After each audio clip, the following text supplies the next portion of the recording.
Reinkarnasi Kaisar Iblis Abadi. Bab 451. Bukankah kau pernah bilang kalau kau tidak akan menyerah padaku bahkan jika kau mati? Kenapa kau takut mati sekarang? Xiao Chen mencibir. Raja Sun menundukkan kepalanya dan berkata, kami tidak takut mati, tetapi kau bisa membuat kitab suci mengakuimu sebagai tuanmu. Kau harus memiliki hubungan dengan klan kami. Kami bersedia mengikutimu.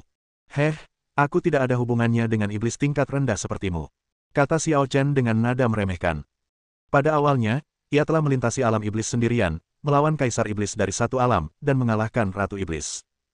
Ia mengambil alih keahlian tertinggi alam iblis dan menggunakannya untuk menciptakan teknik abadi kekaisaran.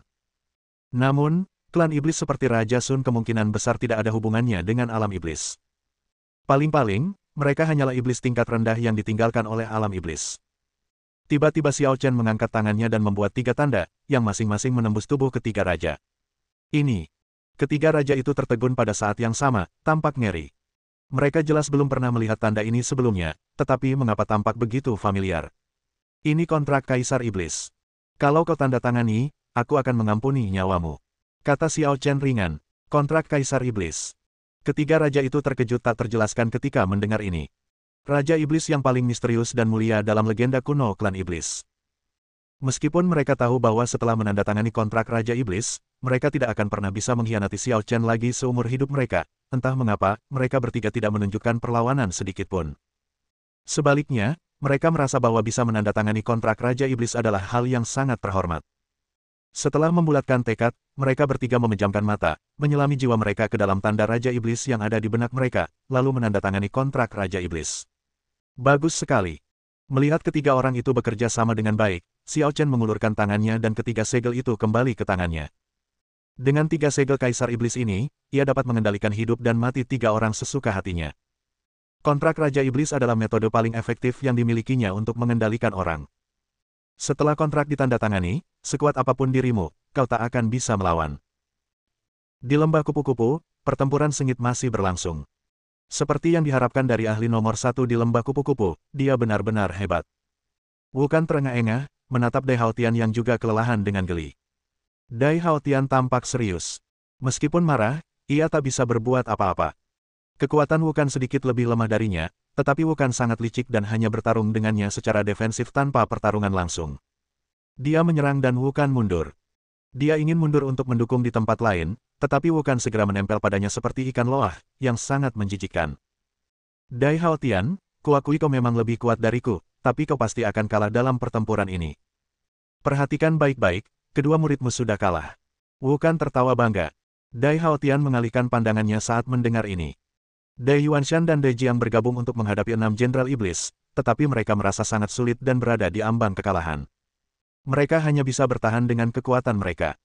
Jika mereka bertarung sendirian, tak ada satupun Jenderal Iblis yang bisa menandingi mereka, tetapi lawan memiliki keunggulan jumlah, jadi sungguh luar biasa bahwa mereka berdua bisa bertahan begitu lama. Ups! Ekspresi Dai Haotian berubah drastis. Dia tahu betul bahwa jika Dai Yuanshan dan Dai Jiang dikalahkan, lembah di Xian akan langsung kewalahan. Karena keduanya dikalahkan, berarti ke-6 Jenderal Iblis pun terbebas. Jika 6 dewa tiba-tiba bergabung dalam pertempuran, bukankah situasinya akan langsung terbalik? Jangan coba-coba mendukung. Wukan tahu betul apa yang dipikirkan Dai Haotian. Sambil mencibir, ia menyerang Dai Haotian dengan kedua telapak tangannya. Dai Haotian kebingungan. Ia ingin mengurus kedua belah pihak, tetapi ia tak mampu. Ia bahkan hampir terluka oleh kekuatan telapak tangan Wukan. Dan saat itu, 6 perubahan keterampilan sihir.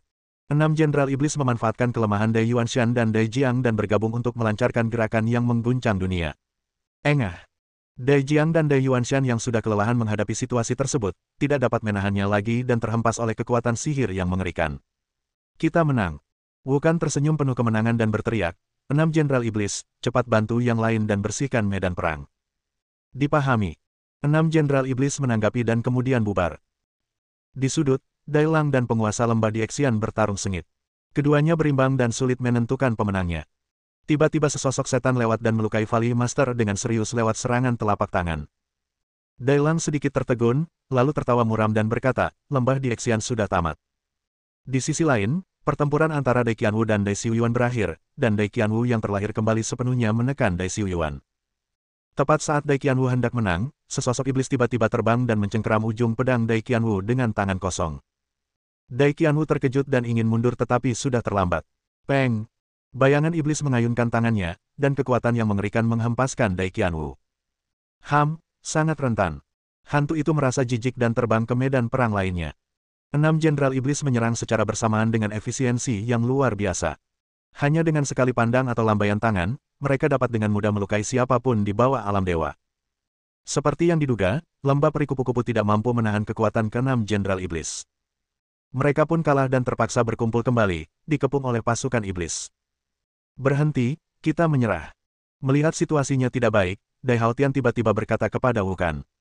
Menyerah. Wu Kan sedikit tertegun, lalu berkata sambil tersenyum, Dai Haotian, kau pikir kita sedang bermain rumah-rumahan? Perang ini untuk menghancurkan lembah peri kupu-kupumu. Sekalipun kau menyerah, kau tak akan lolos dari kematian. Kau, kata Dai Haotian dengan marah, kusarankan kau untuk tidak bertindak gegabah. Aku khawatir kau akan menyesal ketika senior kembali. Menyesal? Wu Kan mencibir, apakah menurutmu dia bisa kembali hidup-hidup? Senior tidak akan kalah, kata Dai Haotian dengan penuh keyakinan. Oh, teruslah bermimpi. Wu Kan tidak membantah Dai Haotian. Ia mengamati kerumunan dan mendarat di Ye Yufei dan Xiao Yingsui. Ia tersenyum tipis dan berkata, kedua wanita cantik ini pasti orang-orang yang ia sayangi. Kalau begitu aku akan membunuh mereka dulu. Beraninya kau, teriak Dai Haotian dengan marah. Beranikah kau? Wu Kan mencibir dan berkata kepada ke-6 jenderal iblis itu, silakan, bunuh mereka dulu. Mendengar ini, ke-6 jenderal iblis bergegas menuju Ye Yufei dan Xiao Yingsui tanpa ragu-ragu. Melihat ini, Xiao Yingsui menggenggam pedang ajaib dan mencoba melawan. Namun, kekuatannya mungkin cukup untuk berhadapan dengan 1 jenderal iblis, tetapi berhadapan dengan 6 jenderal iblis di saat yang sama akan seperti telur yang menghantam batu, dan dia tidak akan mempunyai peluang untuk menang. Pedang surgawi Yin Yang. Pada saat kritis, seberkas pedang tiba-tiba terbang dari langit, menembus Yin dan Yang dan membalik siklus reinkarnasi. Kepulan-kepulan. 6 jenderal iblis bahkan tidak sempat bereaksi sebelum mereka tertusuk pedang dan mati di tempat. Apa? Wu Kan tampak ngeri dan tidak percaya. Itulah 6 jenderal iblis agung, dan mereka semua dibunuh hanya dengan 1 pedang. Siapa yang bisa melakukan ini? Xiao Chen. Kekuatan Ye Yufei saat ini tidak diragukan lagi masih sangat lemah, tetapi dia langsung tahu siapa yang datang dan berteriak kegirangan. Senior. Dai Haotian juga tampak gembira dan melihat ke arah cakrawala. Kemudian, baik orang-orang dari lembah peri kupu-kupu maupun orang-orang dari klan iblis menatap ke ujung langit pada saat yang sama. Memanggil. Sesosok tubuh dengan cepat tiba dan mendarat di samping Xiao Yingsui. Ia mengulurkan tangan dan menyentuh kepalanya, lalu bertanya dengan khawatir, kamu baik-baik saja? Xiao Yingsui tertegun sejenak, matanya yang cerah berkilat, lalu dia menggelengkan kepalanya. Bab 452. Bagus, serahkan sisanya padaku. Xiao Chen menepuk kepala Xiao Yingsui, memberi isyarat agar dia mundur, lalu berbalik dan menghadapi pasukan iblis sendirian. Kita diselamatkan.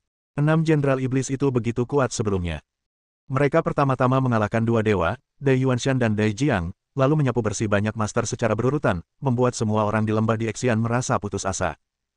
Namun tiba-tiba sebuah pedang datang dari langit dan membunuh ke-6 orang itu dalam sekejap, secara ajaib membalikkan keadaan dan membuat semua orang di lembah peri kupu-kupu bersukacita. Untuk sesaat, mereka akhirnya mengerti mengapa para leluhur begitu menghormati seorang pemuda yang lebih muda dari mereka. Aku tahu kau bisa menyusul. Dai Qianwu yang terluka dan pucat, menatap sosok yang menghalangi jalan semua orang, bergumam pada dirinya sendiri, seolah-olah sedang kesurupan. Di sisi lain, Wu Kan tampak geram sambil menatap Xiao Chen dan bertanya, kenapa kau masih bisa kembali? Di mana ketiga raja klan kita? Di belakangmu, kata Xiao Chen ringan. Mendengar ini, Wu Kan tiba-tiba berbalik dan melihat Raja Sun, Raja Yi, dan Raja Xing juga terbang mendekat. Ia langsung menunjukkan ekspresi gembira. Baru saja, ketika dia melihat Xiao Chen kembali dengan selamat dan memenggal kepala 6 jenderal iblis dengan 1 pedang, dia mengira ketiga raja itu telah dikalahkan. Namun kini, ketiga raja itu pun aman dan sehat, jadi mereka belum kalah. Raja, lembah peri kupu-kupu sudah diambang kehancuran. Ayo kita bersatu untuk menghabisi mereka, kata Wu Kan dengan semangat juang yang tinggi. Dai Haotian mendatangi Xiao Chen dan berkata dengan suara berat, senior, biarkan aku bertarung bersamamu kali ini. Ye Yufei, Xiao Yingsui, Dai Qianwu, Gongsun Yue, Dai Yuanshan, dan Dai Jiang semuanya melangkah maju dan berkata tanpa rasa takut, kami akan bertarung berdampingan. Xiao Chen terhibur mendengarnya. Ia menggelengkan kepala dan berkata, tidak perlu. Pertempuran sudah berakhir. Semua orang tercengang dan menatap Xiao Chen dengan ekspresi bingung. Meskipun klan iblis kehilangan 6 jenderal iblis agung, ketiga rajanya masih ada, Wukan masih ada, dan pasukan iblis masih ada. Sepertinya perang belum berakhir. Cek, Xiao Chen, kau tidak takut, kan? Kata Wukan sinis, apa kau ingin menyerah kepada kami seperti yang dilakukan Dai Haotian? Bukan aku yang menyerah, tapi kaulah yang menyerah. Kata Xiao Chen ringan. Kita menyerah. Wukan tertawa. Apa kau sudah gila? Wukan, jangan kasar. Raja Sun tiba-tiba berteriak, cepat minta maaf kepada Kaisar Iblis. Wukan terkejut ketika mendengar ini, dan semua orang juga tampak tidak percaya, mengira mereka salah dengar. Kaisar Iblis. Siapakah Raja Iblis? Raja, apa yang kau bicarakan? Wukan menatap Raja Sun dengan bingung. Rajamu telah tunduk padaku. Kata Xiao Chen dengan tenang, dia sekarang mematuhi perintahku. Bahkan jika aku menyuruhnya membunuhmu, dia tidak akan berani menentangnya. Omong kosong, kata Wukan bersemangat. Bagaimana mungkin dia bisa percaya hal seperti itu? Tidak percaya. Xiao Chen mencibir dan berkata kepada ketiga raja itu, tidak perlu membiarkan orang ini hidup. Membunuhnya adalah kesempatan kalian untuk menunjukkan kesetiaan kalian kepadaku. Raja, dia cuma menggertak, iya. Wukan panik dan berkata kepada Raja Sun, pasukan kita masih di sini. Akan mudah menghancurkan mereka. Mendengar ini, Raja Sun menghela napas pelan dan berkata, Wukan, kita telah kalah dalam pertempuran ini. Nasib Kaisar Iblis ditentukan oleh surga, dan kita tidak bisa melawan. Begitu dia selesai berbicara, dia terkejut melihat Raja Sun, Raja Yi dan Raja Xing menyerang pada saat yang sama, dan kekuatan mematikan menembus tubuh Wukan. Bagaimana mungkin? Wukan tidak dapat mempercayai sampai ajalnya bahwa ia akhirnya akan mati di tangan tiga raja yang paling ia hormati. Ia tidak akan pernah mengerti mengapa tiga raja yang memerintah para iblis bersedia tunduk kepada manusia yang hina. Faktanya, bukan hanya Wukan yang tidak mengerti, tetapi semua orang di lembah di Xian juga saling berpandangan dengan bingung, merasa itu tidak dapat dipercaya. Tentang apakah drama ini? Bagaimana Xiao Chen menjadi kaisar iblis tanpa alasan yang jelas? Bagus sekali. Kata Xiao Chen kepada ketiga raja itu, tapi sekarang Wukan sudah mati, apa yang akan kita lakukan dengan pasukan iblis yang tersisa? Aku tidak ingin melihat begitu banyak pasukan iblis yang kacau membuat masalah di bumi. Jika kalian tidak bisa mengatasinya, aku akan melakukannya untukmu. Ada 3.000 pasukan iblis, semuanya adalah pasukan elit. Jika mereka dibiarkan begitu saja, niscaya akan berdampak besar pada bumi dan kemungkinan besar akan menyebabkan kekacauan. Jika tidak dapat diselesaikan, maka masalah tersebut harus dihilangkan sama sekali. Kaisar Iblis, mohon ampuni kami. Kami punya solusi. Raja Sun berkata cepat, aku punya jimat ajaib di tanganku. Aku bisa menidurkan mereka di dalamnya. Sambil berbicara, dia mengeluarkan sebuah jimat persegi panjang berwarna hitam dengan pola simbol-simbol setan yang disulam di atasnya. Sama seperti jimat harimau yang digunakan oleh Kaisar kuno untuk mengirim pasukan, jimat ajaib memiliki fungsi yang sama. Semuanya, dengarkan. Raja Sun mengangkat jimat ajaib tinggi-tinggi dan berteriak kepada pasukan iblis, tinggalkan pertempuran ini dan beristirahatlah sejenak di dekat jimat ajaib. Ketika pasukan iblis melihat jimat ajaib itu, mereka tidak melawan sama sekali. Mereka semua berubah menjadi udara hitam dan mengalir ke dalam jimat ajaib itu. Dalam sekejap mata, 3.000 pasukan iblis elit menghilang tanpa jejak. Jadi ada hal seperti itu. Xiao Chen menatap jimat ajaib di tangan Raja Sun dengan penuh minat. Dengan jimat ajaib di tangan, itu setara dengan mengendalikan pasukan kapan saja dan di mana saja, dan Anda pasti akan berhasil menaklukkan kota dan wilayah. Kaisar Iblis, pasukan sudah dibereskan. Apakah ada instruksi lain? Tanya Raja Ketiga dengan hormat. Tidak untuk saat ini. Sebaiknya kau cari tempat untuk memulihkan diri dulu. Aku akan memberitahumu saat aku membutuhkanmu. Kata Xiao Chen ringan. Hampir seluruh kekuatan sihir ketiga raja tersebut tersedot oleh kitab sihir terlarang, dan mereka membutuhkan waktu pemulihan paling tidak beberapa bulan agar bisa pulih hingga ke puncaknya. Dimengerti. Ketiga raja itu membungkuk, lalu berubah menjadi aliran cahaya dan menghilang di ujung langit. Senior, ada apa? Dai Haotian akhirnya tak kuasa menahan diri untuk bertanya, kenapa mereka memanggilmu Kaisar Iblis? Itu hanya nama, tidak perlu dikhawatirkan. Xiao Chen menggelengkan kepalanya dan berkata, daripada itu, mari kita urus beberapa urusan pemakaman dulu. Baiklah. Dai Haotian mengangguk. Tidak banyak korban dalam pertempuran di lembah kupu-kupu ini, tetapi beberapa istana utama rusak dan perlu dibangun kembali, dan medan perang juga perlu dibersihkan. Yang lebih menyebalkan lagi adalah Dai Lang, Dai Xiuyuan, dan orang-orang Sushan masih ada di sana. Mereka bukan milik klan iblis. Ketiga raja itu membawa pergi para prajurit iblis, tetapi mereka tidak. Dai Lang. Dai Yuanshan dipenuhi amarah yang tak bisa ia luapkan, jadi ia melangkah mendekati Dai Lang yang masih linglung. Dai Lang menyadari bahwa situasinya tidak ada harapan lagi, lalu berlutut dan memohon belas kasihan, Grandmaster, ampuni nyawaku, berikan aku satu kesempatan lagi. Aku akan memberimu kesempatan, tapi siapa yang akan memberi kesempatan kepada jiwa-jiwa yang gugur hari ini? Xiao Chen awalnya memperkuat penghalang tersebut, dan bahkan Wu Kan dan 6 Jenderal Iblis tidak dapat menghancurkannya bersama-sama. Sayangnya, Dai Lang turun tangan dan memberitahu Wu Kan dan yang lainnya tentang prinsip penghalang tersebut, yang menyebabkan lembah perikupu-kupu mengalami kerusakan parah. Jika Dai Lang bisa diampuni kali ini, sungguh tidak adil. Kamu dan cucumu harus pergi ke Raja Neraka dan mengaku dosa kepada orang mati. Dai Yuanshan mengangkat telapak tangannya dengan marah, dan kekuatan alam dewa melonjak keluar. Engah! Dai Lang dan Dai Xiuyuan tewas di tempat, menambah tetes darah terakhir dalam peperangan. Bab 453. Setelah berurusan dengan Dai Lang dan Dai Xiuyuan, ia mulai menangani masalah Sushan. Pemimpin Sushan dibunuh oleh Ni Jiuyu. Beberapa tetua memiliki motif tersembunyi dan ingin mengikuti Ni Jiuyu dan klan iblis untuk memancing di perairan yang bermasalah. Mereka juga merupakan kejahatan yang tak termaafkan. Kultivasi mereka dihapuskan oleh Dai Haotian, dan mereka dipenjara di daerah terlarang Sushan, tempat mereka menghabiskan hidup mereka dalam kesendirian. Adapun para tetua dan murid biasa di bawah Gunung Su, mereka sebenarnya sama sekali tidak berdaya dan dapat dimaafkan. Namun, Sushan mulai kehilangan bakatnya dan hampir runtuh. Setelah berdiskusi, mereka memutuskan untuk mencari perlindungan di lembah Diexian. Selain itu, Istana Suanyu dan Pulau Tongtian mengalami kehancuran, hanya menyisakan sedikit orang yang selamat. Dengan kata lain, Sushan, Istana Suanyu dan Pulau Tongtian pada dasarnya hanya nama saja, dan hanya lembah Diexian yang dominan. Keempat pasukan penjaga kini telah bersatu kembali. Pekerjaan di sini akhirnya selesai, dan saatnya pulang. Xiao Chen berdiri di puncak gunung, memandangi lembah perikupu-kupu di bawah yang sudah rusak parah, lalu mendesah. Awalnya saya datang ke Butterfly Fairy Valley hanya untuk melihat tanaman peri putih, tetapi saya tidak menyangka akan melibatkan begitu banyak hal. Kalau dihitung-hitung, sudah hampir 3 bulan. Xiao Chen, haruskah kita kembali dan melihat?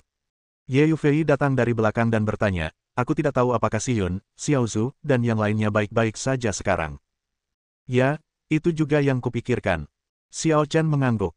Awalnya saya berencana membawa Ye Yufei ke Tianlu untuk berlatih, tetapi sudah tertunda lebih dari 3 bulan dan dunia luar tidak tahu bagaimana situasinya.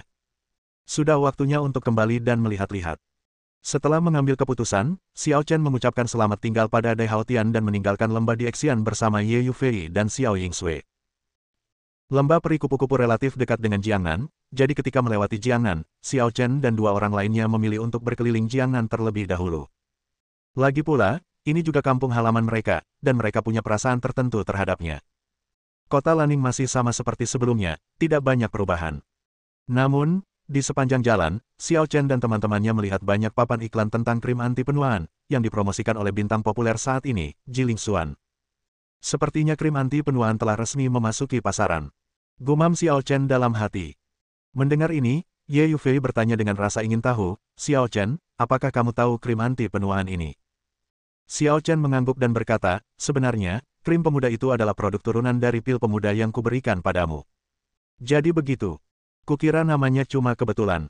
Ye Yufei tiba-tiba tersadar dan melirik papan reklame besar di pinggir jalan. Dengan Jiling Xuan sebagai juru bicaranya, dan krim anti penuaannya sendiri yang begitu efektif, pasti laris manis. Apakah kamu kenal Jiling Xuan? Xiao Chen bertanya dengan santai. Tentu saja aku kenal dia.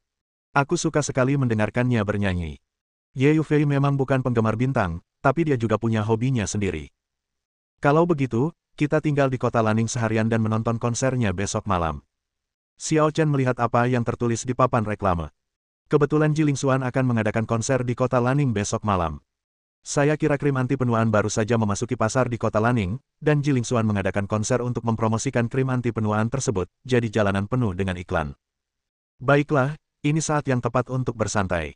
Ye Yufei setuju dengan gembira. Selama ini, ia telah terlibat dalam berbagai perkelahian dan pembunuhan dengan Xiao Chen. Sudah waktunya baginya untuk bersantai dan menenangkan diri.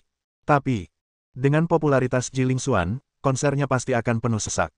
Tiketnya pasti sudah terjual habis, kan? Kata Ye Yufei. Itu benar. Xiao Chen mengangguk. Dia telah menyaksikan popularitas Jiling Xuan terakhir kali.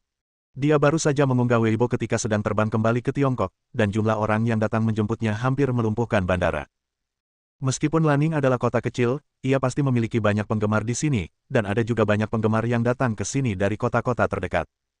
Ayo kita cari penyelenggara konsernya, mereka pasti bisa membantu kita mengaturnya. Xiao Chen dan dua orang lainnya datang ke toko Zuyan Cream di kota Lanning. Banyak pelanggan berkumpul di luar toko. Sesekali, ada yang datang untuk bertanya, tetapi akhirnya pulang dengan kecewa setelah menerima jawaban negatif dari resepsionis. Xiao Chen juga melangkah maju dan ingin memasuki toko. Maaf semuanya, toko kami belum buka. Krim anti penuaan baru akan tersedia pukul 9 lusa pagi. Silakan datang lagi lusa. Resepsionis itu tersenyum manis dan meminta maaf kepada Xiao Chen dan dua orang lainnya. Xiao Chen bisa mengerti setelah mendengar ini. Dari segi waktu, kita harus menunggu hingga konser Jiling Xuan selesai sebelum krim anti penuaan menjadi benar-benar populer. Dari segi permintaan, barang langka lebih berharga. Krim anti penuaan mungkin menggunakan strategi pemasaran yang mengedepankan rasa lapar dan perlu segera dibeli. Aku di sini bukan untuk membeli krim anti penuaan, aku di sini untuk mencari seseorang. Kata Xiao Chen, mencari seseorang. Resepsionis itu tampak terkejut dan bertanya dengan bingung, siapa yang Anda cari, tampan? Xiao Chen berpikir sejenak dan bertanya, siapa bosmu? Resepsionis itu jelas terkejut lagi, tetapi dia tetap menjawab dengan sopan, tentu saja Tuan Lu. Tuan Lu, Lu Xia. Xiao Chen berpikir dalam hati bahwa ia benar. Penanggung jawab krim anti penuaan Provinsi Jiangnan adalah Lucia. Saat pertama kali pergi ke Jepang, dia bertemu Lucia di pesawat, dan dia memperkenalkan Lucia kepada Zheng Xuan dari perusahaan Tianzeng. Dengan perkenalannya, Zheng Xuan pasti akan bekerja sama dengan Lucia, dan Lucia adalah presiden grup Xia di Provinsi Jiangnan. Tentu saja pasar di Provinsi Jiangnan dikelola oleh Lucia. Apakah Anda kenal Tuan Lu? Resepsionis itu berkedip dan menatap Xiao Chen. Tolong bantu aku menyampaikan pesan ini dan beritahu dia kalau aku sedang mencarinya. Ngomong-ngomong, namaku Xiao Chen. Lucia akhir-akhir ini sangat sibuk dengan konser dan promosi krim anti penuaannya. Selain itu, banyak perusahaan di kota Lanning yang melihat peluang bisnis krim anti penuaan ini dan datang kepadanya untuk berdiskusi, berharap dapat menjadi saluran kerjasama. Dalam jadwalnya yang padat, dia hanya bisa tidur 4 atau 5 jam sehari paling banyak. Namun, ketika dia menerima pesan yang mengatakan bahwa Xiao Chen sedang mencarinya, dia segera mengakhiri pertemuannya dengan CEO sebuah perusahaan dan bergegas ke toko. Xiao Chen, apakah itu benar-benar kamu? Ketika Lucia melihat Xiao Chen, semua kelelahannya lenyap, dan dia dipenuhi dengan kejutan yang tak ada habisnya. Dia selalu memiliki kesan yang baik terhadap Xiao Chen, dan kata-kata Xiao Chen lah yang membuatnya menjadi mitra perusahaan Tianzeng, yang memungkinkannya memiliki status dan prestasi seperti saat ini. Aku hanya lewat dan datang untuk menemuimu. Xiao Chen menatap Lucia dan bertanya, kondisimu sedang tidak baik. Bisakah kau mengatasinya? Tidak apa-apa, mungkin aku memang terlahir untuk bekerja keras. Canda Lucia. Meskipun lelah, ia sangat menikmati kehidupan yang sibuk dan memuaskan ini. Sebenarnya, tidak perlu melakukan banyak hal sendirian, cukup cari orang lain yang bisa melakukannya untukmu. Kata Xiao Chen. Tidak apa-apa, kata Lucia dengan acuh tak acuh. Mendengar ini, Xiao Chen berhenti mencoba membujuknya dan bertanya, konser Jiling Xuan diselenggarakan oleh Xia Grupmu, kan? Tentu saja, Jiling Xuan sekarang menjadi juru bicara krim anti penuaan kami, dan konser ini terutama digunakan untuk mempromosikan krim anti penuaan. Lucia bertanya dengan ragu, mengapa kamu menanyakan ini? Sebenarnya tidak apa-apa. Aku hanya ingin kamu menyiapkan beberapa tempat duduk untuk kami. Bab 454. Kau ingin pergi ke konser Jiling Xuan? Lucia bereaksi dan sangat terkejut. Menurutnya, meskipun Jiling Xuan terkenal dan bernyanyi dengan indah, Xiao Chen adalah seorang ahli dari dunia lain dan seharusnya tidak tertarik dengan hal-hal ini. Sebenarnya, aku ingin mendengarnya, kata Ye Yufei dengan sedikit malu. Oh, jadi begitu. Lucia tanpa sadar menatap Ye Yufei 2 kali lagi, merasa sangat iri. Orang seperti Xiao Chen bersedia menemani Ye Yufei ke konser, yang menunjukkan status Ye Yufei di benak Xiao Chen. Ada kesulitan. Kalau terlalu sulit, ya sudahlah, tidak masalah. Ye Yufei suka mendengarkan lagu-lagu Jiling Xuan, tapi dia tidak segila penggemarnya. Senang sekali kalau bisa pergi ke konser, tapi tak apa kalau tidak bisa. Tidak masalah, ini mudah sekali. Kata Lucia cepat, aku akan menyuruh seseorang untuk mengaturnya untukmu. Terima kasih. Kata Ye Yufei. Untuk apa kau berterima kasih padaku? Seharusnya aku berterima kasih pada Xiao Chen. Kata Lucia sambil tersenyum manis, kau baru saja tiba di kota Lanning. Bagaimana kalau aku siapkan tempat tinggal untukmu dan kita makan malam bersama malam ini? Oke, Xiao Chen mengangguk setuju. Konser akan resmi dimulai besok, dan Ji Lingxuan sedang menjalani latihan terakhirnya di tempat olahraga. Setelah masa latihan dan gladi bersih, koordinasi di semua aspek telah mencapai kesempurnaan dan gladi bersih berakhir dengan sukses. Fiu, aku sangat lelah. Ji Lingxuan menghela napas panjang, merasa sangat lelah. Dia memutuskan bahwa mulai saat ini hingga konser besok malam, dia harus cukup tidur dan menjaga kondisi tubuh yang baik. Fan Liangjun, urusan selanjutnya akan kuserahkan padamu. Aku akan mematikan ponselku. Jangan ganggu aku sampai besok malam. Kata Ji Lingxuan kepada agennya, Fan Liangjun, lalu bersiap untuk pergi. Lingxuan, tunggu. Fan Liangjun menghalangi jalan Ji Lingxuan. Untuk apa? Tanya Ji Lingxuan. Baiklah. Fan Liangjun ragu-ragu, ada seseorang yang ingin bertemu denganmu. Karena kamu sedang senggang, bagaimana kalau kamu pergi menemuinya? Ketika dia sedang berbicara, dia tiba-tiba melihat seorang pemuda berpakaian kasual bermerek datang dari belakang panggung sambil memegang sebuket besar bunga mawar. Alih-alih menghentikannya, para petugas keamanan di sekelilingnya malah melindunginya dan tampak seperti sedang menonton kesenangan itu. Lingxuan, aku sudah lama memperhatikanmu dari balik layar. Kamu benar-benar pekerja keras. Kamu adalah wanita yang paling kukagumi dalam hidupku. Buket bunga ini untukmu. Pria muda itu tidak mengucapkan kata-kata cinta yang murahan, tetapi sikap dan perilakunya anggun dan sopan, yang tidak diragukan lagi membuat orang merasa sangat stabil dan sopan. Ketika Ji Lingxuan melihat pemuda itu, ia jelas tertegun cukup lama. Ketika pemuda itu menyerahkan mawar itu kepadanya, ia tiba-tiba tersadar dan bertanya, Tan Xiangyang, mengapa kau di sini? Aku sedang senggang akhir-akhir ini, jadi aku datang untuk menemuimu. Kata Tan Xiangyang sambil tersenyum lembut, bagaimana kalau kita makan malam bersama malam ini? Maaf, aku sangat lelah hari ini dan perlu istirahat yang cukup. Tolak Ji Lingxuan langsung. Lingxuan, kau harus makan meskipun lelah. Bagaimana kau bisa tahan tidak makan? Fan Liangjun berkata di sampingnya, tuan muda yang datang ke sini dengan susah payah. Kau benar-benar tidak menghormatinya dengan mengatakan ini. Fan Liangjun, aku bahkan belum bilang apa-apa tentangmu. Siapa suruh kau membawa orang masuk tanpa izinku? Ji Lingxuan memelototi Fan Liangjun dan berkata, kalau kau tidak mau melakukan ini lagi, aku bisa cari agen lain. Banyak agen di industri hiburan yang lebih berpengalaman daripada kau. Lingxuan, apa maksudmu? Fan Liangjun bertanya dengan wajah datar, apakah kamu tahu siapa Tuan Muda Yang? Aku tidak tahu dan aku tidak ingin tahu. Aku lelah sekarang dan perlu istirahat. Jangan ganggu aku lagi. Ji Lingxuan memperingatkan, lalu pergi dengan marah. Tuan Muda Yang, ini. Fan Liangjun meminta maaf. Ekspresi Tan Xiangyang juga tidak terlalu bagus. Seharusnya tidak masalah jika Ji Lingxuan tidak menerima bunga itu, tetapi dia malah pergi begitu saja di depan begitu banyak orang tanpa menunjukkan rasa hormat sedikitpun. Ji Lingxuan sangat populer, wajar saja kalau dia sedikit sombong. Memang sulit menghadapinya. Kita harus cari cara. Tan Xiangyang merenung. Dia hanya seorang penyanyi, meskipun dia sangat populer. Bagaimana mungkin dia bisa dibandingkan denganmu, Tuan Muda Yang? Fan Liangjun berkata dengan nada menyanjung, dengan kemampuanmu, pasti sulit untuk membuatnya terkesan. Mendengar ini, Tan Xiangyang menggelengkan kepalanya dan berkata, aku tidak bisa menggunakan kekuatan keluargaku. Kalau orang tua itu tahu, dia pasti akan memarahiku sampai mati. Benar, identitas Tuan Muda Yang sensitif. Fan Liangjun mengangguk, lalu sepertinya teringat sesuatu dan menyarankan, kenapa tidak meminjam kekuatan lokal. Pasukan lokal. Tan Xiangyang tampak bingung. Ya, ada bos bernama Peng di kota Laning. Dia begitu kuat sehingga semua orang di dunia bawah harus bertindak sesuai keinginannya. Kita bisa berkomunikasi dengannya. Wah, saran yang bagus. Tan Xiangyang menepuk bahu Fan Liangjun dan berkata, pergi dan aturlah. Makan malam dengan bos Peng malam ini. Serahkan saja padaku, kata Fan Liangjun dengan nada menyanjung. Pada malam harinya, Lucia mengesampingkan semua pekerjaannya dan pergi menjemput Xiao Chen dan yang lainnya secara langsung. Aku baru saja menelepon Ji Lingxuan, tapi teleponnya mati. Aku tidak tahu apa yang terjadi. Kata Lucia kepada Xiao Chen, apakah kamu ingin kami menjemputnya di jalan? Tidak perlu. Xiao Chen menggelengkan kepalanya. Dia dan Ye Yufei pergi mendengarkan Ji Lingxuan bernyanyi, dan mereka tidak harus bertemu Ji Lingxuan secara pribadi. Meskipun aku bertemu Ji Lingxuan di pesawat terakhir kali, kami bukanlah teman. Baiklah, kita makan saja yang sederhana.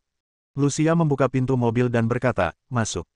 Xiao Chen duduk di kursi penumpang, sementara Ye Yufei dan Xiao Yingsui pergi ke kursi belakang. Mereka berempat pergi ke hotel untuk makan, tetapi suasananya jelas tidak cukup baik, jadi mereka memilih restoran Cina Mengxianglan. Restoran Cina Mengxianglan ini menjadi terkenal kurang dari setengah tahun setelah dibuka.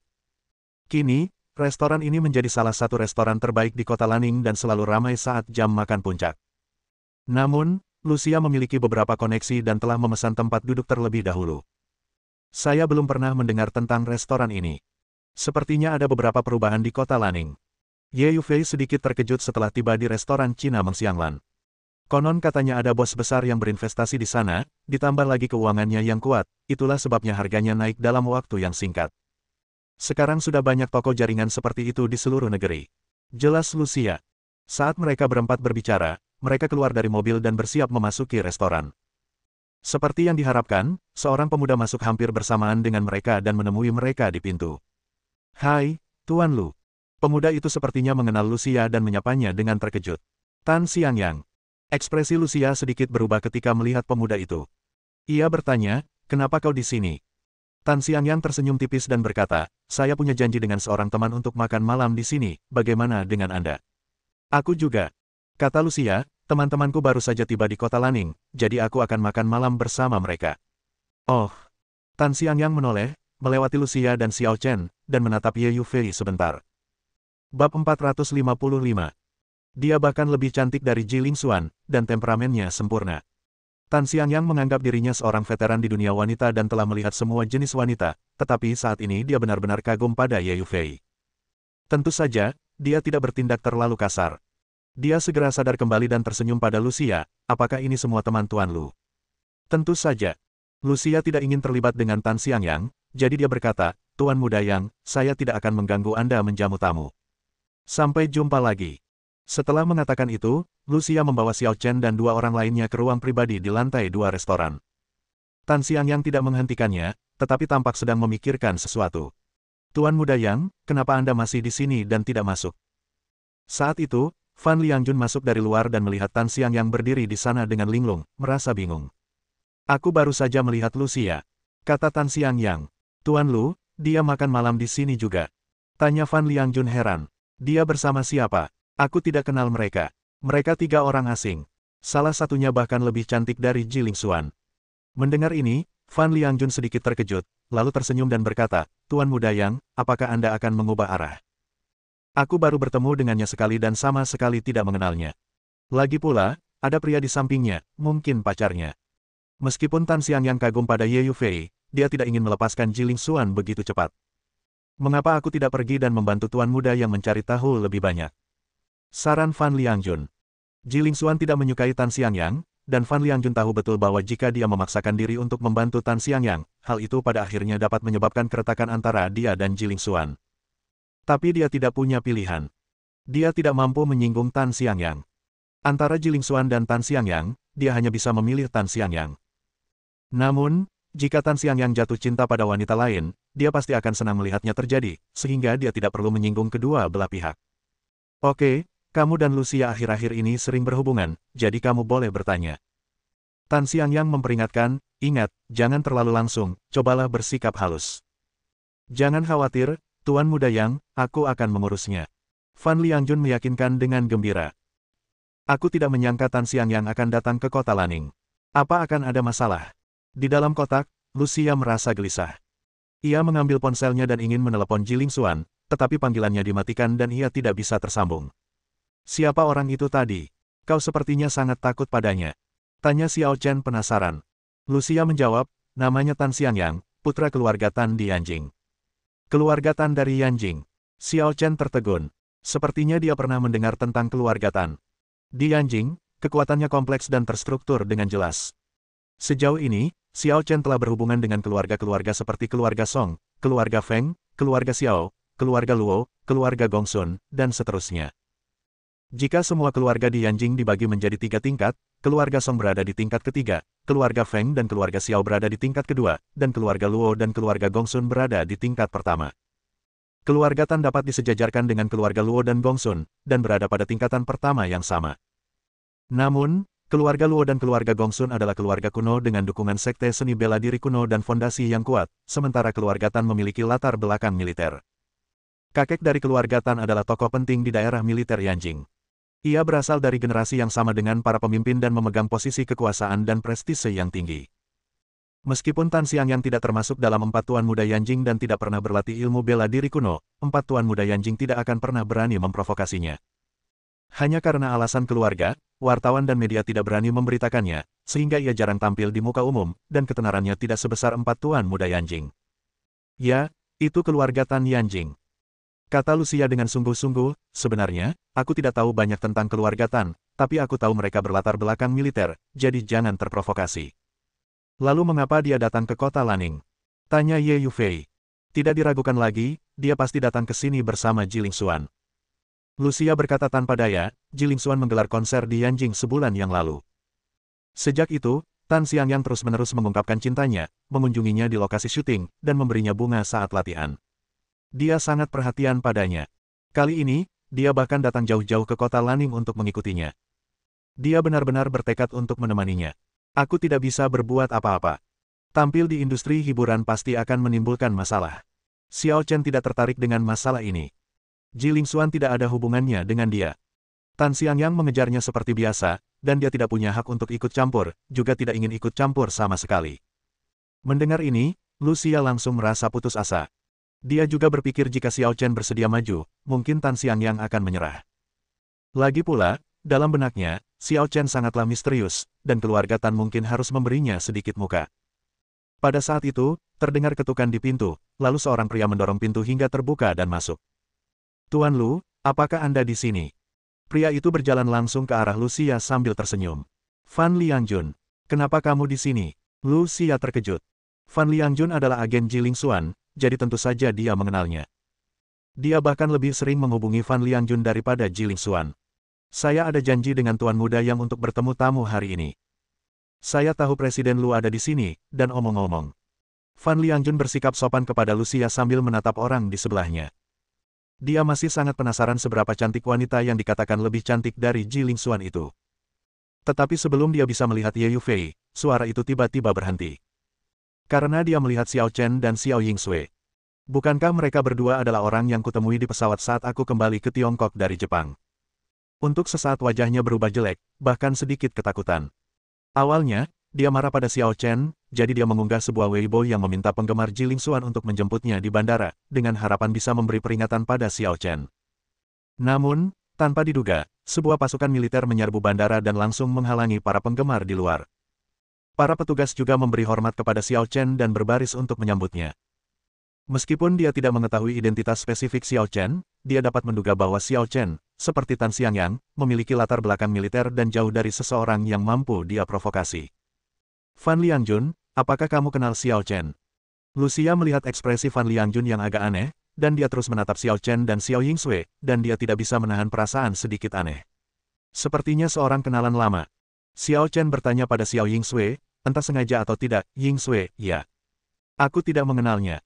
Xiao Yingsui menggelengkan kepalanya tanpa melihat ke arah Fan Liangjun. Tentu saja, dia tidak benar-benar gagal mengenali Fan Liangjun, dia hanya tidak punya kesan baik terhadapnya. Pura-pura saja kita tidak saling kenal. Tuan Lu, silakan makan bersama teman-temanmu. Aku yang traktir. Aku ada urusan lain di sana, jadi aku tidak akan mengganggumu lagi. Setelah mengatakan ini, Fan Liangjun tampak terbebas dari beban berat. Ia keluar dari kotak dengan lesu dan menutup pintu dengan hati-hati. Ada apa dengan Fan Liangjun ini? Lucia bingung. Ia lalu menatap Xiao Chen dengan curiga dan bertanya, kau benar-benar tidak mengenalnya. Siapa peduli apa yang dia lakukan? Biar pelayan saja yang menyajikan makanannya. Kata Xiao Chen enteng. Oke. Meskipun Lucia tahu bahwa masalahnya tidak sederhana, dia tidak berniat untuk menyelidikinya. Bab 456. Fan Liangjun meninggalkan kotak Xiao Chen dan memasuki kotak yang telah dipesannya bersama Tan Xiangyang. Tan Xiangyang sedang berbicara di telepon di dalam. Baiklah, aku di sini 2 hari saja dan akan segera kembali. Ya, sudah, aku tutup teleponnya. Tan Xiangyang menutup telepon, menatap Fan Liangjun dengan bingung, dan bertanya, kenapa kamu kembali begitu cepat? Apa kamu bertanya langsung? Tidak. Fan Liangjun berkata dengan ekspresi tidak senang, Tuan Muda Yang, sebaiknya kau jangan sentuh wanita itu. Biar aku bantu kau mengejar Jiling Xuan, oke? Tan Xiangyang menyadari tipuannya. Fan Liangjun sudah membuat janji yang begitu meyakinkan sebelumnya, kok dia jadi takut setelah jalan-jalan ke sana. Setelah berpikir sejenak, dia bertanya, apakah kamu kenal ketiga orang itu? Aku tidak kenal wanita yang kau bicarakan, tapi aku pernah bertemu pria dan gadis kecil itu sekali. Bisik Fan Liangjun, aku tidak berani macam-macam dengan mereka. Oh, Tan Xiangyang bertanya dengan sedikit rasa ingin tahu, apa asal-usul mereka. Aku tidak tahu. Fan Liangjun menggelengkan kepalanya. Aku tidak tahu. Tanya Tan Xiangyang dengan marah, apa kau bercanda? Tidak, itu karena mereka. Fan Liangjun dengan cepat menceritakan semua yang terjadi di bandara. Tentara telah dikerahkan, dan para perwira memberi hormat kepadanya. Mendengar ini, Tan Xiangyang tidak setakut Fan Liangjun, tetapi hanya tampak sedikit berpikir. Tuan Muda Yang, apakah pemuda itu ada hubungannya dengan keluarga Tan Anda? Fan Liangjun berspekulasi. Kakek Anda adalah pemimpin tertinggi daerah militer Yanjing. Mungkinkah para tetuanya adalah rekan atau bawahan kakek Anda? Yah, itu mungkin. Tan Xiangyang merenung. Ledakan. Pada saat itu, seseorang mengetuk pintu kotak itu. Tan Xiangyang dan Fan Liangjun mengira Bos Peng yang datang, tetapi mereka segera menyadari bahwa itu bukan dia. Sebaliknya, seorang pria tua berwajah dingin yang datang. Tan Xiangyang bertanya dengan heran, Tuan Mo, mengapa Anda ada di sini? Pria tua yang dingin itu masuk dan berkata dengan tenang, ibumu mengkhawatirkanmu, jadi dia memintaku untuk datang dan membawamu kembali. Tan Xiangyang adalah putra tunggal dalam keluarga Tan selama 3 generasi dan telah dicintai sejak kecil. Di masa lalu, setiap kali Tan Xiangyang bepergian, ia akan ditemani oleh sejumlah besar pengikut, dan keluarganya akan selalu tahu keberadaannya. Namun kali ini, Tan Xiangyang datang ke kota Laning sendirian tanpa memberitahu keluarganya. Hal ini membuat keluarga Tan khawatir dan gelisah selama berhari-hari, jadi mereka mengirim Old Mo keluar. Lalu bagaimana Tuan Mo tahu aku di sini? Tan Xiangyang bingung, tetapi segera mengerti dan bertanya, apakah itu telepon dari ibuku barusan? Ya, aku sudah sampai di kota Laning, tapi aku tidak tahu persis di mana kau berada sampai kau memberitahukan lokasimu saat menelepon tadi. Kata Mo tua acuh tak acuh. Salah perhitungan. Kata Tan Xiangyang dengan ekspresi tak bisa berkata-kata, kalian tidak melebih-lebihkan, kan? Kalian tidak hanya menemukanku langsung, tetapi juga meminta Tuan Mo untuk datang sendiri. Tan Xiangyang tahu betul siapa Tuan Mo. Sebenarnya, Tuan Mo bukan anggota keluarga Tan, juga bukan pelayan keluarga Tan. Ia hanya memiliki hubungan dekat dengan lelaki tua itu. Seluruh keluarga Tan harus menghormati Tuan Mo.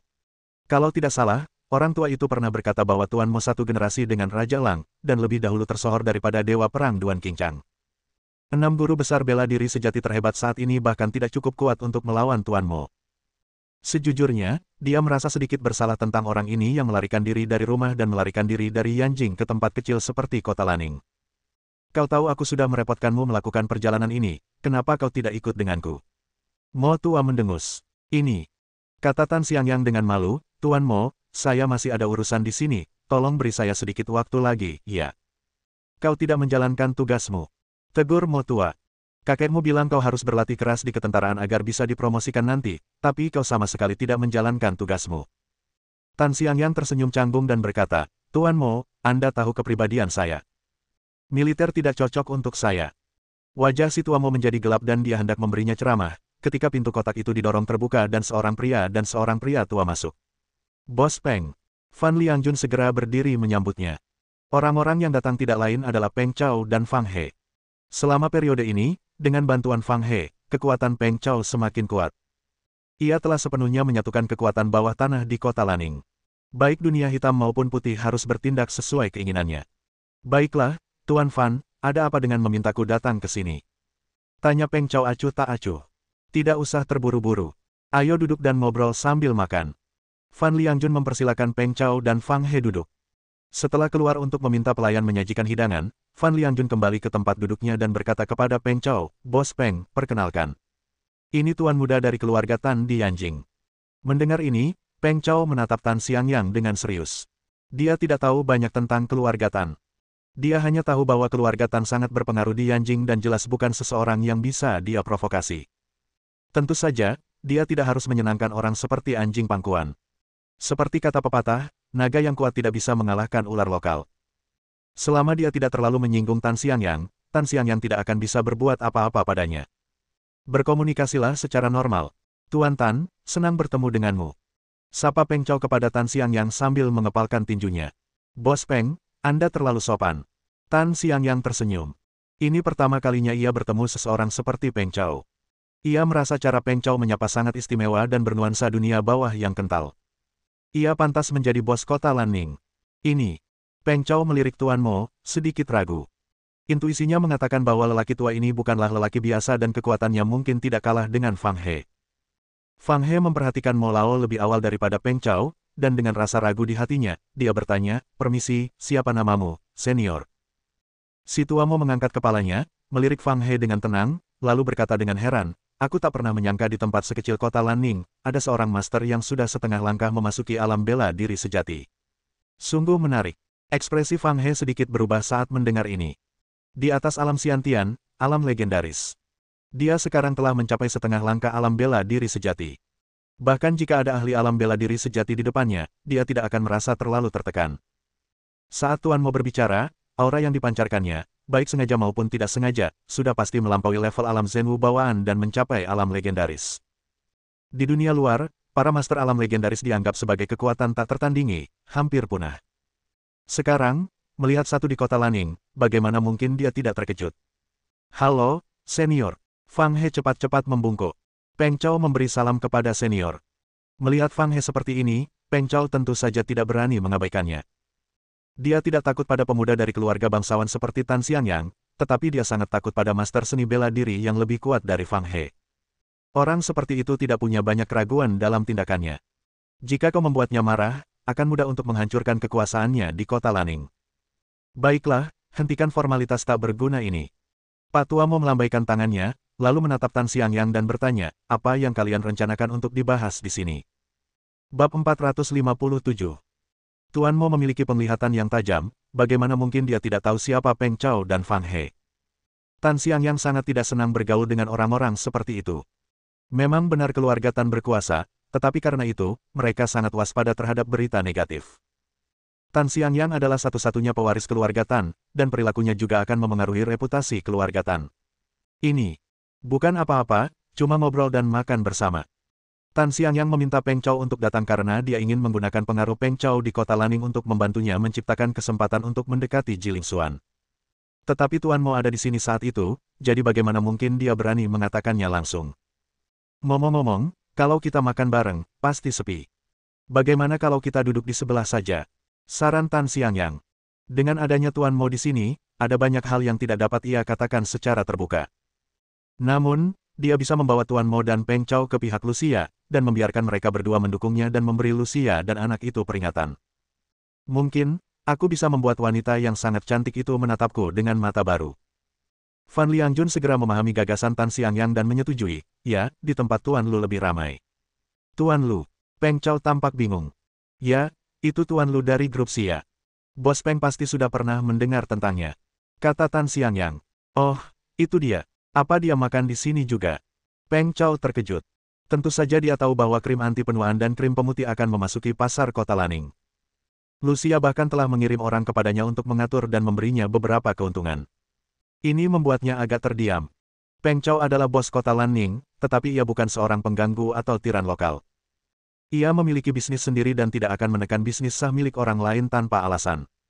"Ya, Tuan Lu ada di kotak sebelah." Fan Liangjun mengangguk. "Baiklah, aku juga ingin bertemu Tuan Lu."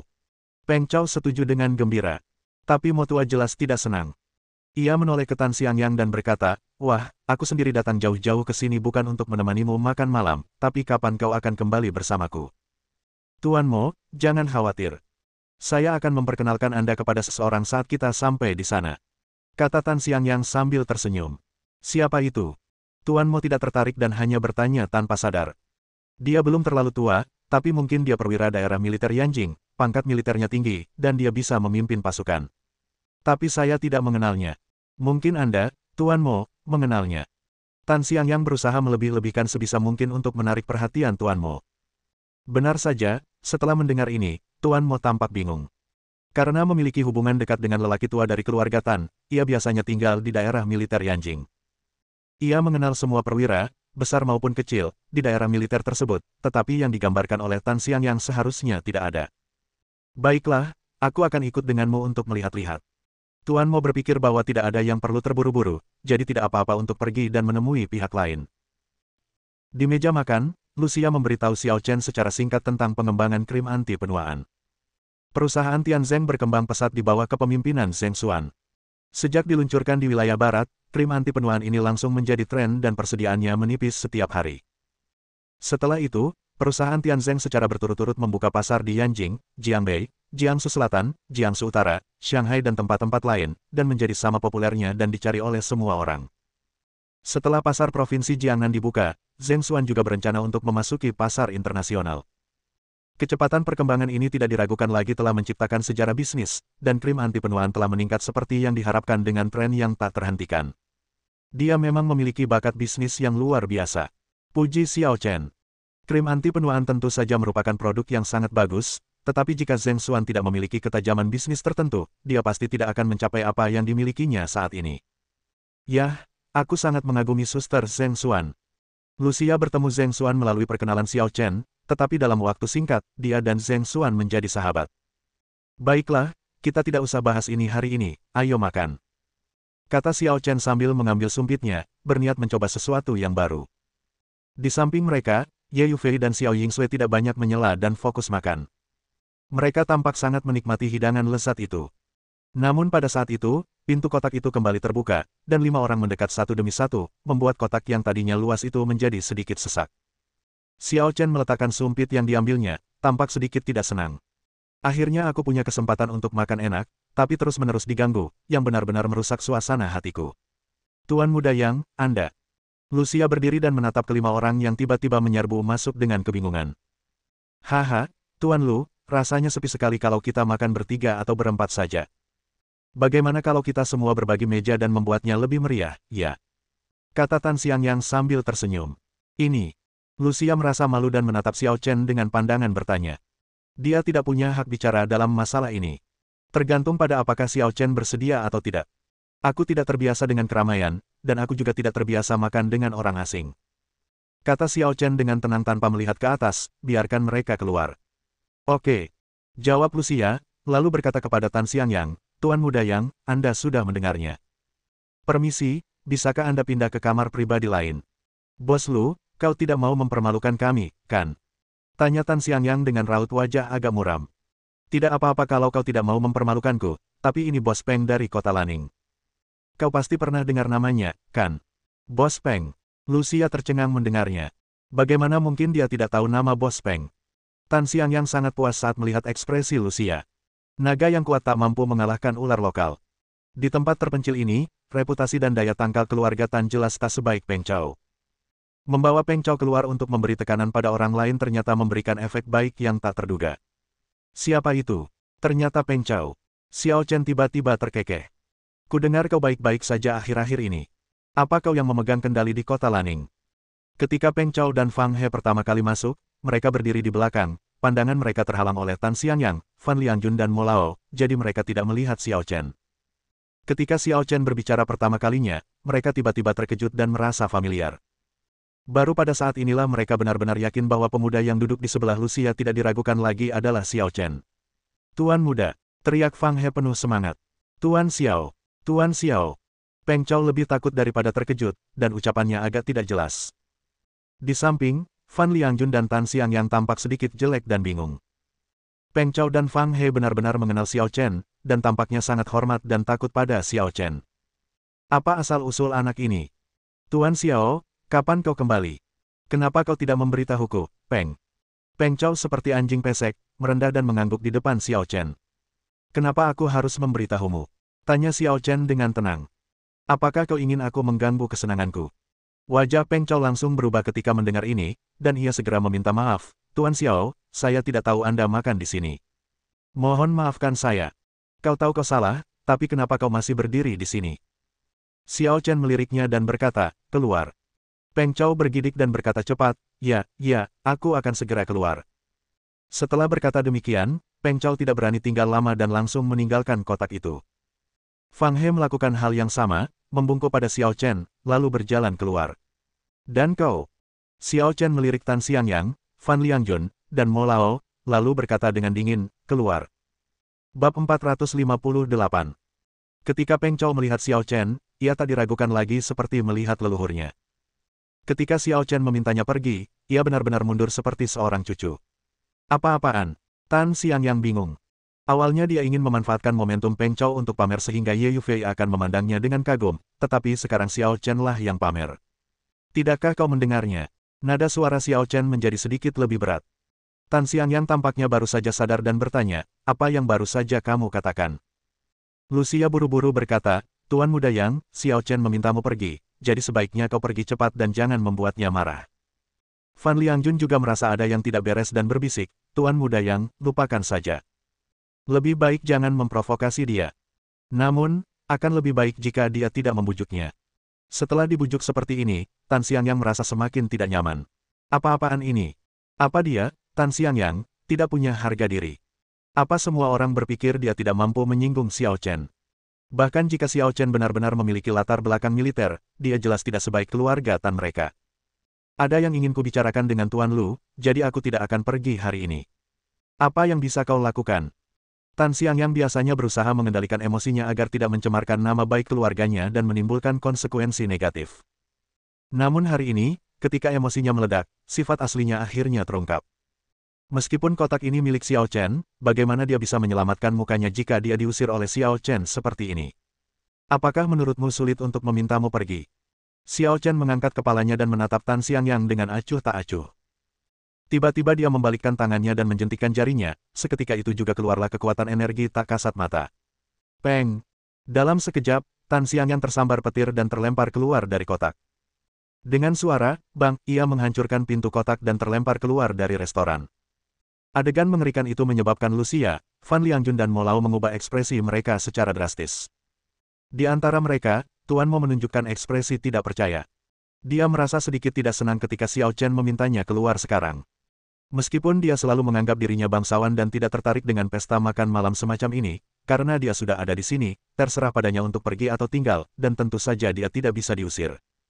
Tan Xiangyang menginginkan wajah, dan Tuan Mo lebih menginginkan wajah. Namun sebelum ia sempat marah, Xiao Chen sudah berkonflik dengan Tan Xiangyang dan menghabisi Tan Xiangyang hanya dengan menjentikkan jarinya. Hal ini tentu saja membuatnya makin marah. Ternyata aku salah. Ada seorang guru yang tak tertandingi bersembunyi di sini.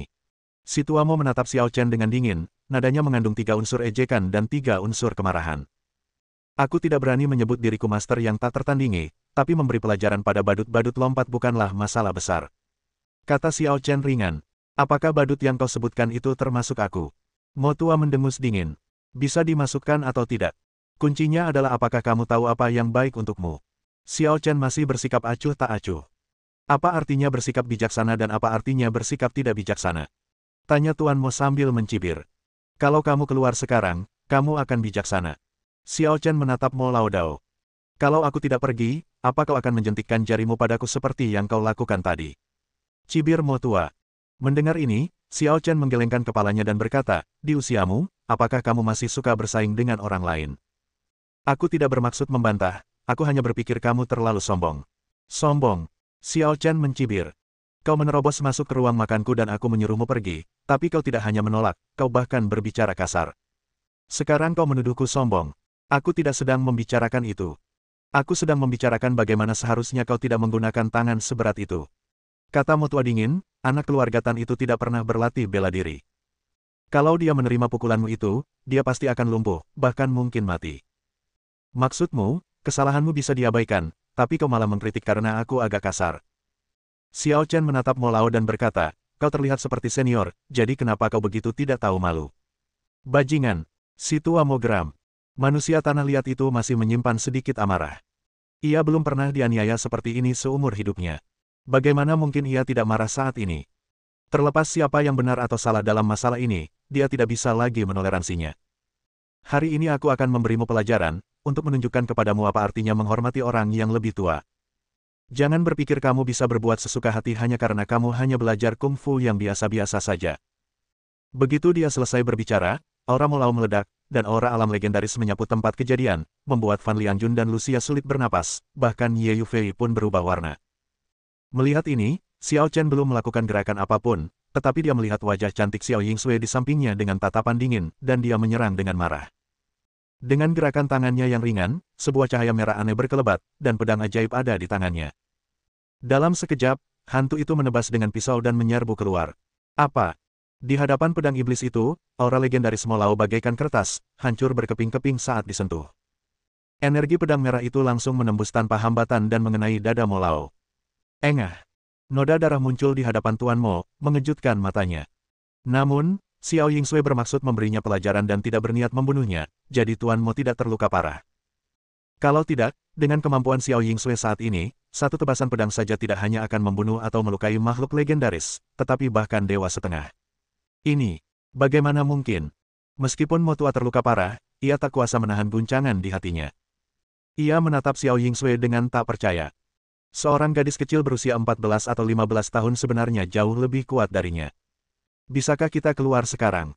Kata Xiao Chen ringan, lalu menjentikkan jarinya lagi, dan energi tak terlihat yang sama meledak keluar. Peng! Seperti Tan Xiangyang, Tuan Mo terbang keluar dari kotak. Tetapi karena dia ditikam oleh Xiao Yingsui, dia pasti lebih menderita dan malu daripada Tan Xiangyang. Tan Xiangyang terlempar oleh jari Xiao Chen dan jatuh ke aula Meng Xianglan. Tubuhnya terasa sakit dan mati rasa, dan butuh waktu lama untuk pulih. Tidak bisa bergerak. Tan Xiangyang berjuang untuk berdiri, tetapi mendapati tubuh bagian bawahnya tidak memiliki rasa dan dia tidak bisa berdiri sama sekali. Apakah saya akan menjadi cacat? Sebuah gambaran mengerikan terlintas dalam pikiran Tan Xiangyang dan dia tidak dapat menerimanya.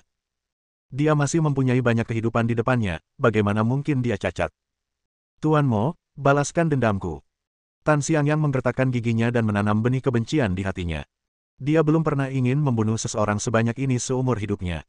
Dari manapun Xiao Chen berasal atau berapapun biayanya, dia akan membalas dendam. Namun pada saat ini, Peng!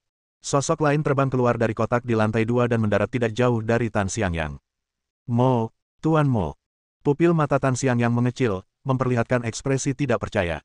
Bagaimana mungkin Mo Tua bisa diledakkan seperti ini? Dia ahli legendaris.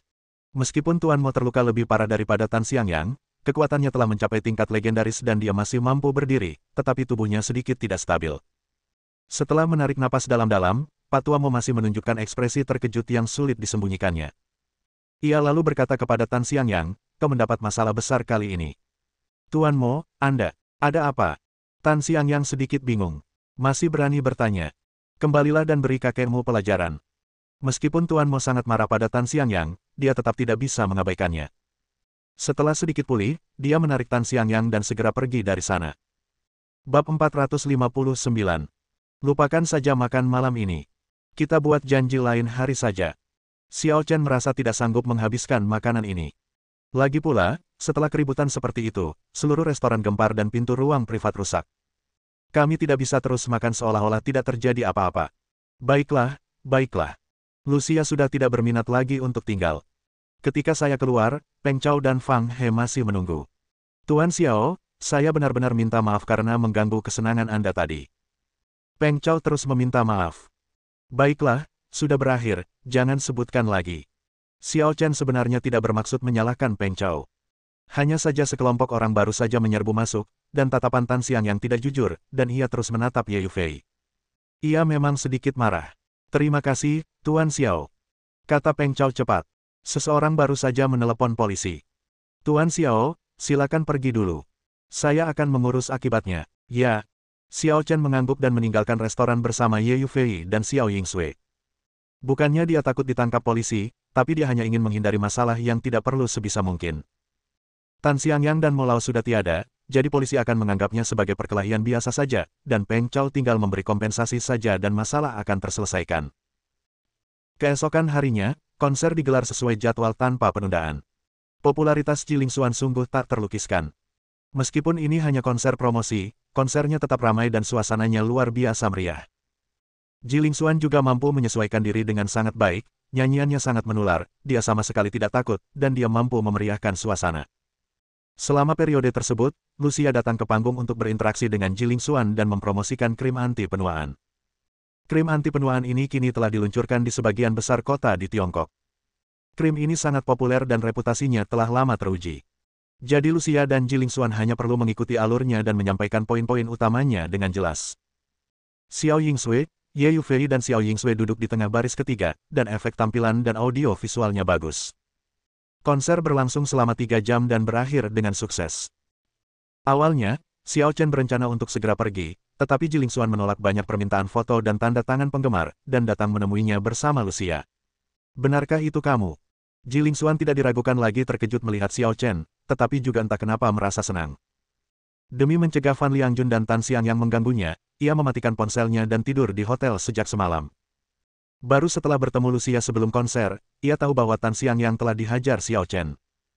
Awalnya di pesawat, dia tidak tahu informasi Xiao Chen, bahkan namanya, tetapi kemudian dia bertanya pada Zheng Xuan, dan Zheng Xuan memberitahunya nama Xiao Chen. Zheng Xuan juga mengatakan bahwa Xiao Chen adalah bos di balik perusahaan Tianzeng, dan krim anti penuaan itu awalnya diciptakan oleh Xiao Chen. Kamu bernyanyi dengan baik. Xiao Chen awalnya tidak berencana untuk bertemu Jilingxuan, tetapi karena dia berinisiatif untuk datang kepadanya, tidak apa-apa untuk mengenang masa lalu. Namun, tampaknya tidak ada yang perlu dikatakan. Kamu benar-benar pandai bernyanyi. Aku selalu melihatmu di TV, tapi bertemu langsung denganmu hari ini rasanya agak aneh. Kata Ye Yufei kepada Jilingxuan, aku juga sudah menonton beberapa serial TV yang kamu bintangi. Terima kasih. Jilingxuan tersenyum sopan, tetapi hatinya terkejut karena ada wanita secantik itu di samping Xiao Chen.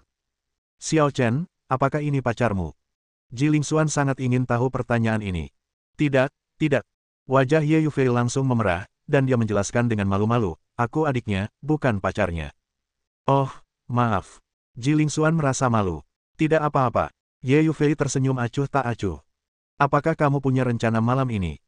Mau keluar dan bersenang-senang? Usul Jilingxuan. Sudah lewat jam 10 malam. Apa yang akan kau lakukan? Tidurlah lagi. Kata Xiao Chen tanpa berkata-kata. Tidak, ini baru jam 10 lewat sedikit, kenapa harus tidur sepagi ini? Lagi pula, ini kesempatan langka bagi kita untuk bertemu hari ini, jadi rasanya tidak masuk akal kalau tidak bersenang-senang. Jilingxuan sebenarnya ingin berinteraksi lebih banyak dengan Xiao Chen, tetapi ia merasa Xiao Chen sama sekali tidak tertarik padanya, yang membuatnya sedikit tertekan.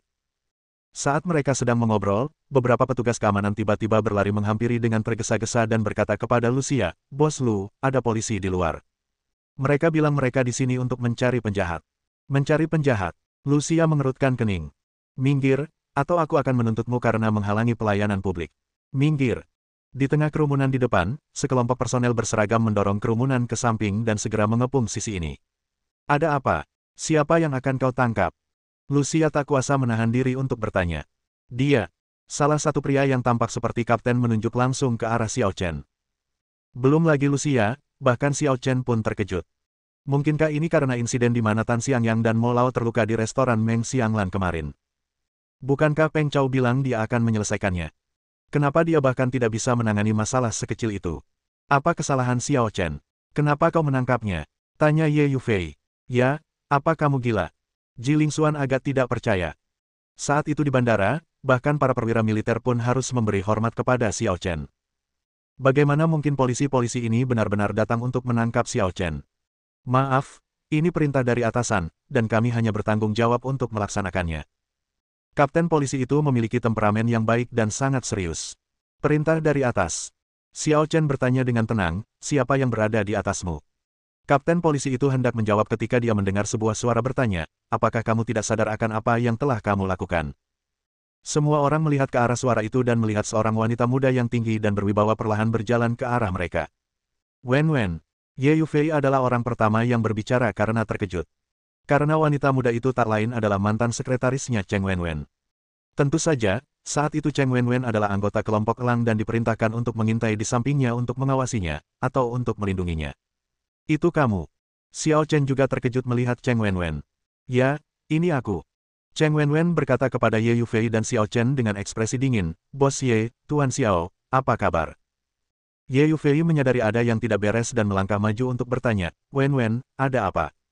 Kenapa kamu menangkap Xiao Chen? Kau bertanya padahal sudah tahu jawabannya. Cheng Wen Wen berkata dingin, apakah kalian memukuli pemuda bernama Tan Xiangyang di restoran Meng Xianglan kemarin? Kau tahu siapa dia? Apakah ini perintah dari keluarga Tan? Tanya Ye Yufei. Dia ingat Lucia mengatakan bahwa keluarga Tan memiliki latar belakang yang kuat di Anjing. Bagaimana menurutmu? Cheng Wen Wen berkata, Bos Ye, meskipun kita berteman, ini masalah bisnis. Akulah yang bertanggung jawab atas masalah ini. Aku harus membawa Xiao Chen kembali dan memberikan penjelasan kepada keluarga Tan. Tidak. Ye Yufei ingin menghentikannya. Namun, Xiao Chen menariknya ke belakang, memberi isyarat agar ia tidak berbicara untuk sementara waktu. Kemudian ia menatap Cheng Wenwen dan berkata, kalaupun aku melakukan kejahatan, apa hubungannya denganmu? Apa kau berhak menangkapku? Xiao Chen, aku tahu kau sangat cakap. Bahkan ketua tim elang pun harus mengakuimu, itulah mengapa kau begitu arogan dan melanggar hukum. Sayangnya, grup elang telah dilarang. Sekarang dunia jiwa naga telah menjadi milik mereka. Sebagai seorang prajurit, kau harus terikat oleh jiwa naga. Cheng Wenwen mencibir sambil berkata, jiwa naga bukan grup elang. Kami tidak akan pernah membiarkanmu berbuat sesuka hati. Jika kau berbuat salah, kau akan dihukum oleh jiwa naga. Ngomong-ngomong, izinkan aku mengingatkanmu bahwa aku sekarang anggota Dragon Soul. Apa menurutmu aku berhak menangkapmu? Bab 460. Bagi Cheng Wenwen, dia merasa sangat bahagia saat ini karena dia pikir dia memiliki kesempatan untuk membalas dendam pada Xiao Chen. Ia membenci kejahatan sejak kecil dan ingin menjadi polisi. Kemudian, secara kebetulan, ia bergabung dengan Eagle Group. Awalnya dia mengira bahwa Eagle Group akan memungkinkannya untuk lebih mewujudkan mimpinya, menghukum kejahatan dan membawa semua orang jahat ke pengadilan. Namun, setelah bertemu Xiao Chen, mimpinya hancur. Pria ini mengandalkan kekuatannya sendiri yang luar biasa untuk melakukan pembunuhan, mengabaikan hukum, dan bertindak arogan. Terlebih lagi, ia juga memiliki hubungan khusus dengan pemimpin grup elang. Ia bertanya kepada ketua tim elang, mengapa Xiao Chen, yang telah membunuh begitu banyak orang, tidak ditangkap dan diadili. Namun, ketua tim elang mengatakan kepadanya bahwa Xiao Chen tidak boleh diprovokasi atau disakiti. Saat itu, dia merasa bahwa Eagle Group sangat korup. Ia percaya bahwa Kaisar bersalah atas kejahatan yang sama seperti rakyat jelata. Sehebat apapun Xiao Chen atau seistimewa apapun latar belakangnya, itu bukan alasan baginya untuk membunuh orang tanpa pandang bulu. Sayangnya, kelompok elang tidak mendengarkannya dan tidak berani memprovokasi Xiao Chen. Sejak saat itu, dia benar-benar kecewa terhadap Eagle Group dan bertekad meninggalkan Eagle Group. Untungnya, kebenaran dan pahlawan sejati selalu ada di dunia ini. Kaisar Naga tiba-tiba muncul dan membentuk 12 istana jiwa naga, menghapuskan grup elang yang korup, dan menjadi pelindung sejati Tiongkok. Dragon Soul didirikan hanya dalam waktu 1 tahun lebih sedikit, tetapi telah berhasil mencapai beberapa acara sensasional secara berturut-turut, melengkapi prestasi yang tidak dapat dicapai oleh Eagle Group selama beberapa dekade. Saat ini, jiwa naga memiliki status yang sangat tinggi di Tiongkok. Siapapun yang menyebutkannya akan merasa takjub. Dalam konteks ini, orang-orang bangga menjadi bagian dari jiwa naga. Jika mereka bisa bergabung dengan jiwa naga, itu jauh lebih mulia daripada bergabung dengan pasukan khusus. Cheng Wenwen bersyukur atas keberuntungannya saat dia diperhatikan oleh Phoenix Palace Master dari 12 istana dan menjadi anggota resmi Dragon Soul. Yang lebih kebetulan lagi adalah Xiao Chen mendapat masalah lagi dan jatuh ke tangannya. Kamu bergabung dengan Dragon Soul. Xiao Chen tertegun dan menatap Cheng Wenwen dengan aneh. Dia tahu bahwa Cheng Wenwen pada dasarnya bukanlah orang jahat, tetapi dia terlalu gigih dalam menegakkan apa yang disebut keadilan, yang menyebabkan terjadinya hubungan yang tidak menyenangkan di antara mereka. Dia juga tahu bahwa Cheng Wenwen menganggapnya sebagai pembunuh dan selalu ingin menghukumnya. Tapi menghukumnya atas nama jiwa naga, apakah ada yang salah dengan otakmu? Benar. Aku berterima kasih kepada Kepala Istana Phoenix karena telah mengizinkanku menjadi anggota jiwa naga. Nada bicara Cheng Wenwen tak diragukan lagi dipenuhi dengan sedikit rasa superioritas saat ia menatap Xiao Chen dan berkata, jadi, jangan sebut-sebut grup elang telah dibubarkan. Sekalipun grup elang masih ada, mereka tak bisa lagi menutupi kejahatanmu. Wenwen, kamu terlalu berprasangka buruk terhadap Xiao Chen. Ye Yufei tidak tahu harus berkata apa. Sebut saja prasangka atau balas dendam, terserah kau mau bilang apa, tapi kau harus memberikan penjelasan mengenai masalah Xiangyang. Tegas Cheng Wenwen dengan keras kepala. Baiklah, aku akan kembali ke Yanjing bersamamu. Kata Xiao Chen acuh tak acuh, tujuan kita selanjutnya kebetulan juga Yanjing. Jelas, dalam 3 atau 4 bulan ini, Dragon Soul berkembang sangat cepat, merekrut banyak anggota baru, dan mengambil alih tugas Eagle Group asli, yang bertanggung jawab atas manajemen keamanan internal dan eksternal. Inilah yang membuat Xiao Chen senang melihatnya. Setelah jiwa naga terbentuk, inilah saatnya membiarkan orang-orang dari 12 zodiak memimpin dan berkembang sendiri, dan dia akan tinggal di belakang layar. Lagi pula, dia tidak ingin ikut campur dalam urusan orang lain. Asalkan kau mau bekerja sama. Cheng Wenwen sedikit terkejut. Ia pikir Xiao Chen akan melawan sampai batas tertentu, tapi ia tak menyangka Xiao Chen akan begitu patuh. Xiao Chen dan yang lainnya mengikuti Cheng Wenwen pergi. Tim polisi secara alami mundur, dan orang-orang yang menyaksikan kegembiraan di sekitar mereka juga bubar. Hanya Ji Lingxuan dan Lucia yang sedikit khawatir. Lingxuan, apakah menurutmu Xiao Chen akan baik-baik saja? Aku tidak tahu. Ji Lingxuan menggelengkan kepalanya. Mereka berdua tahu bahwa Xiao Chen bukanlah orang biasa, tetapi bisakah dia lolos tanpa cedera saat menghadapi jiwa naga yang terkenal di dunia kali ini? Di rumah sakit rakyat Yanjing, di bangsal Tan Xiangyang, keluarga Tan berkumpul bersama. Keluarga Tan tidak besar, tetapi Tan Xiangyang memiliki beberapa bibi, nenek, paman dan bibi, dan mereka biasanya tinggal di kompleks yang sama. Tan Xiangyang dimanjakan oleh semua orang sejak kecil. Sekarang setelah ia terlibat masalah seperti ini, semua kerabatnya tentu saja datang. Semua orang tampak sedih dan marah. Siapa yang begitu kejam menyakiti Xiangyang seperti ini? Ya, Xiangyang biasanya rendah hati dan sopan. Dia tidak akan memprovokasi orang lain tanpa alasan. Dia pasti pernah bertemu orang jahat. Apa kata dokter? Bagaimana kondisi Xiangyang? Untungnya, kondisinya stabil. Ini hanya kelumpuhan saraf sementara. Dia seharusnya bisa pulih sekitar seminggu lagi. Itu bagus. Meskipun kita hampir saja tertangkap, kita tidak bisa membiarkan masalah ini begitu saja. Yingde, apakah kamu sudah menemukan pembunuhnya? Tan Yingde, ayah Tan Xiangyang, juga memiliki ekspresi muram di wajahnya saat ini, dengan kemarahan yang masih terpancar di alisnya. Namun, sebelum dia sempat berbicara, seorang wanita bangsawan di sampingnya tak kuasa menahan diri untuk berkata, kami belum tahu identitas pihak lain, tetapi kami telah mengirim orang ke kota Laning untuk menyelidiki, dan kami akan segera mendapatkan hasilnya. Baiklah, begitu kita menemukan orangnya, kita tidak boleh melepaskannya begitu saja. Kita harus membawanya ke pengadilan. Wanita bangsawan itu berkata dengan tatapan tajam, membawanya ke pengadilan saja tidak cukup. Hukumannya terlalu ringan. Aku akan membuatnya membayar 10 kali lipat. Bukankah ini tidak bagus? Apa yang perlu ditakutkan? Asalkan dilakukan dengan bersih dan efisien, semuanya akan baik-baik saja. Dan aku tidak berusaha membunuhnya. Dia hampir membuat anakku kehilangan kakinya, jadi aku akan membuatnya benar-benar merasa kehilangan kakinya. Yingde, bagaimana menurutmu? Tan Yingde berkata dengan suara berat, jika kamu benar-benar ingin melakukannya, kamu tidak boleh memberitahu orang tua itu. Itu wajar saja, orang tua. Pada saat itu, dengan suara, pintu bangsal didorong terbuka dengan kekuatan kasar, dan dua orang tua masuk satu demi satu. Apa yang tidak bisa aku ketahui? Lelaki tua berjas tang yang berjalan di depan sangat marah, bagaikan seekor singa yang baru bangun tidur, siap meledak dalam amarah. Dalam sekejap, suasana di seluruh bangsal berubah. Semua orang tampak gugup, lesu, dan tertekan. Ayah, kenapa ayah di sini? Tan Yingde dan wanita itu seperti kucing sakit di depan lelaki tua itu, dan mereka tidak bisa berbicara dengan jelas. Tan Jichun, kepala keluarga Tan, pemimpin tertinggi daerah militer Yanjing, dan orang paling bergengsi di seluruh keluarga Tan. Bagaimana mungkin aku tidak datang ketika sesuatu yang serius ini terjadi? Tanya Tan Jichun dengan marah, kalau bukan karena Tuan Mo yang memberitahuku, apa kau berencana merahasiakannya dariku? Ayah, jangan salah paham, bagaimana mungkin kami menyembunyikan ini dari ayah? Lagi pula, dokter bilang kaki Xiangyang tidak serius dan akan sembuh dalam seminggu. Tan Yingde berpikir Tan Jichun juga mengkhawatirkan cucu kesayangannya, Tan Xiangyang, jadi ia menghiburnya. Namun, Tan Jichun semakin marah setelah mendengar ini, dan berteriak, dia sudah tua sekali, tapi tidak mengerjakan tugasnya dan hanya membuat masalah seharian. Apa gunanya kakinya tetap utuh? Pak Tua Mo, patahkan kakinya untukku. Pernyataan yang mengejutkan ini membuat semua orang di bangsal berubah warna, mengira mereka salah dengar. Kaki Tan Xiangyang diselamatkan setelah perawatan darurat, tetapi Tan Jichun tidak hanya tidak merasa kasihan padanya, tetapi malah meminta Tuan Mo untuk melumpuhkan Tan Xiangyang. Kamu gila. Bersambung.